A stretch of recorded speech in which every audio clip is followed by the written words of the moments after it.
बिहार में सियासी पारा तेज है, लेकिन जिस तरीके से जन अधिकार पार्टी के अध्यक्ष की बात करें, राष्ट्रीय अध्यक्ष पप्पू यादव लगातार इन दिनों जेल में हैं और उनके जो पार्टी के जो कार्यकर्ता हैं और जो नेता हैं वो भी लगातार सड़कों पर नजर आ रहे हैं। लेकिन बड़ा सवाल ये है कि आखिरकार अब तक पप्पू यादव को क्यों नहीं रिहा किया जा रहा है। बात करेंगे जन अधिकार पार्टी के राजू दानवीर जी हैं इनसे कि आखिर क्या कुछ बात है।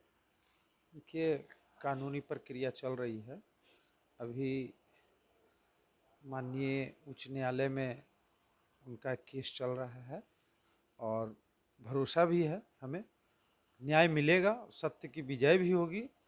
लेकिन जिस तरह से षड्यंत्र रचकर और गरीबों के मसीहा हमारे नेता आदरणीय पप्पू यादव जी को जो फंसाया गया है, जनता, देश की जनता, बिहार ही नहीं, ये मुद्दा पूरे विश्व में अब घूमने लगा है। तो हम कह रहे हैं बिहार ही नहीं, पूरे देश का जनता माफ करने वाली नहीं है। ये सरकार को माफ करने वाली नहीं है, क्योंकि हमारे नेता ने कोई ऐसा काम ही नहीं किया।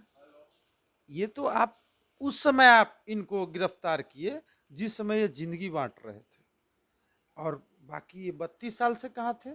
जब 32 साल से फरार ही थे तो 32 साल से कहाँ थे? फिर ये लोकसभा में भी गए, सदस्य चुने गए, फिर ये पार्टी बनाए, बहुत तरह के कार्य विधि में रहे, जनता के बीच रहे। उस समय कहीं भी प्रशासन को नहीं दिखी।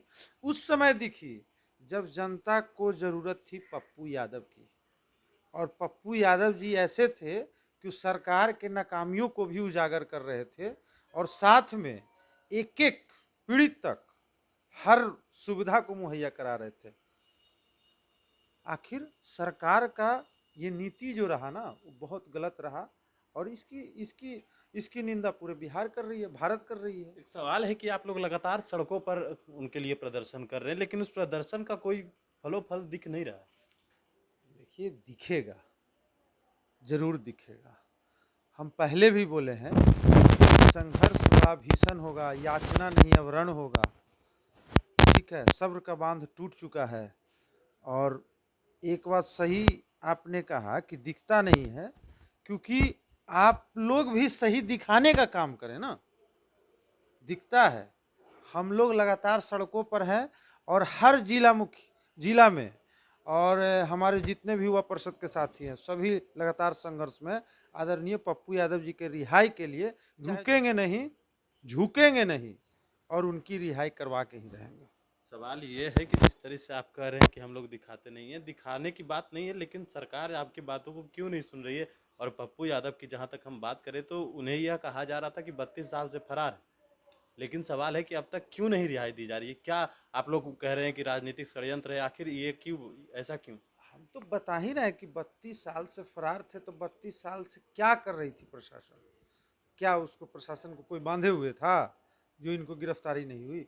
गिरफ्तारी ऐसे वक्त में क्यों हुई कि जब ये लाखों लोगों को जिंदगी बांट रहे थे, उस समय कोई बाहर नहीं निकल रहा था। यही तो क्वेश्चन मार्क है कि आपको उसी समय दिखा जिस समय ये जिंदगी बांट रहे थे।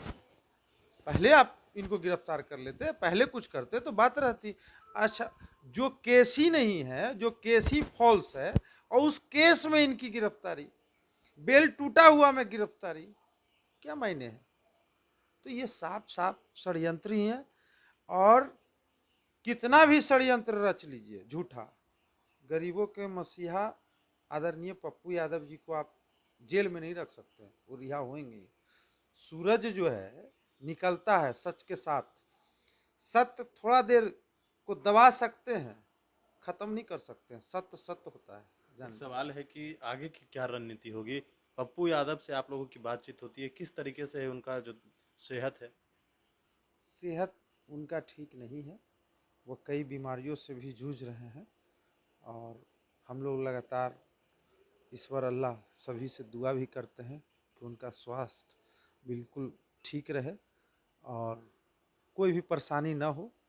और हमें उम्मीद है कि हम लोग के बीच बहुत जल्द होंगे और उनके मार्गदर्शन में एक मैंने पार्टी फिर से अच्छे नेतृत्व में चलेगा। आगे की क्या रणनीति है? आगे आप लोग क्या करने वाले हैं? आगे हम लोग आंदोलन करेंगे। आगे बहुत तरह का, सबसे प्राथमिकता हम लोग का यही है कि हमारे राष्ट्रीय अध्यक्ष को रिहा कीजिए। प्राथमिकता हम लोग का यही है। उसके बाद जिस तरह से अभी देश जल रहा है, महंगाई को लेके, अनेकों मुद्दे को लेके, एक तरह से मुद्रीकरण को लेके, मैंने कहने का अर्थ हुआ कि निजीकरण को लेके, सरकारी संस्थानों को लगातार जिस तरह से बेचा जा रहा है, इन सभी के खिलाफ भी हम लोग लगातार रोड पर हैं, आगे भी रहेंगे। आंदोलन बहुत बड़ा होगा, उग्र होगा, और ये बिहार स्तर पर नहीं, देश स्तर पर हम लोग आंदोलन करने का काम करें, और कोई भी परेशानी ना हो। और हमें उम्मीद है कि हम लोग के बीच बहुत जल्द होंगे, और उनके मार्गदर्शन में एक मैंने पार्टी फिर से अच्छे नेतृत्व में चलेगा। आगे की क्या रणनीति है, आगे आप लोग क्या करने वाले हैं? आगे हम लोग आंदोलन करेंगे, आगे बहुत तरह का, सबसे प्राथमिकता हम लोग का यही है कि हमारे राष्ट्रीय अध्यक्ष को रिहा कीजिए, प्राथमिकता हम लोग का यही है। उसके बाद जिस तरह से अभी देश जल रहा है, महंगाई को लेके, अनेकों मुद्दे को लेके, एक तरह से मुद्रीकरण को लेके, मैंने कहने का अर्थ हुआ कि निजीकरण को लेके, सरकारी संस्थानों को लगातार जिस तरह से बेचा जा रहा है, इन सभी के खिलाफ भी हम लोग लगातार रोड पर हैं, आगे भी रहेंगे। आंदोलन बहुत बड़ा होगा, उग्र होगा, और ये बिहार स्तर पर नहीं, देश स्तर पर हम लोग आंदोलन करने का काम करेंगे। चलिए, तो ये थे हमारे साथ राजू दानवीर जी। कई सवाल थे पप्पू यादव से रिलेटेड। लगातार पप्पू यादव जेल में हैं, उनकी तबीयत ठीक नहीं, कई तरह के बात जो है वो सामने आ रही थी, हमने इनसे जाने। और भी अपडेट्स देंगे बनिश प्रोडक्शन के साथ। नमस्कार।